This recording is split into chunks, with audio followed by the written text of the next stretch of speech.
Teller by Geoffrey M. Green.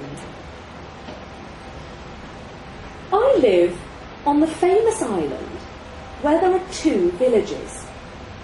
One inhabited by people who tell only the truth, and the other inhabited by people who are not like me, who only tell lies.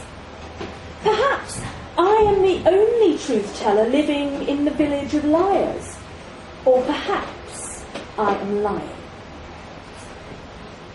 Is it better to be someone who is congenitally incapable of telling a lie, or the opposite, someone who is incapable of telling the truth? Both conditions would be burdensome if our responses weren't automatic. We're always running into anthropologists at crossroads who ask us complex conditional questions.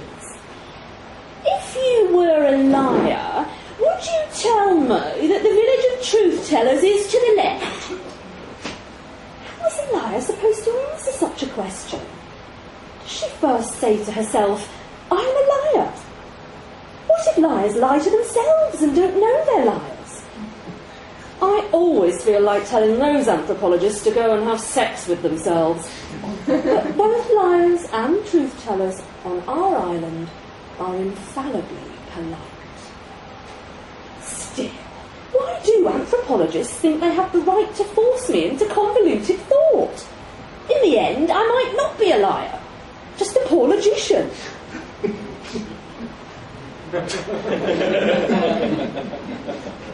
The best thing about lying is the simplicity of it. The most effective lies are mingled with truth.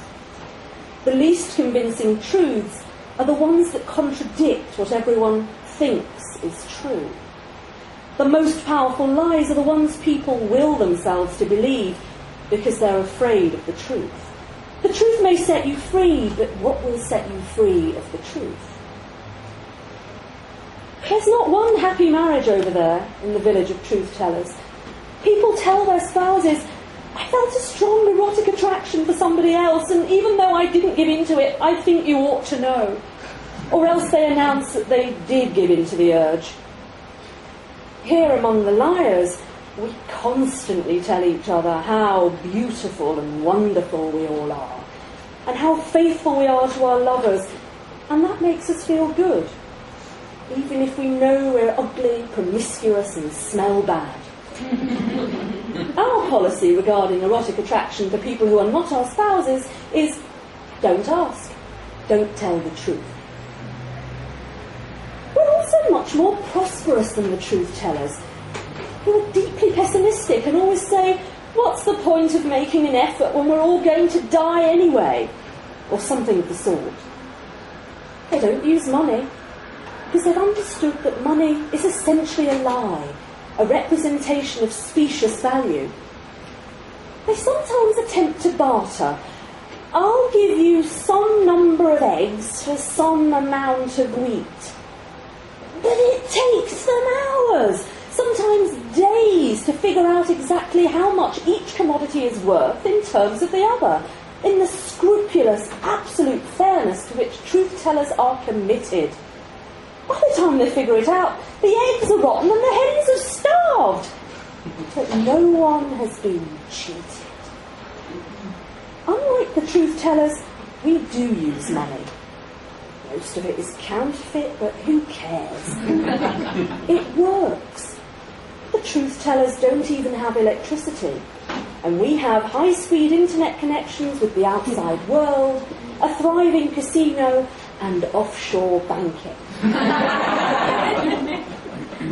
If those idiot anthropologists were only to walk down the road till they got to the village, they'd see soon enough who was a liar. You may wonder how it happened that the population of our island became divided as it did.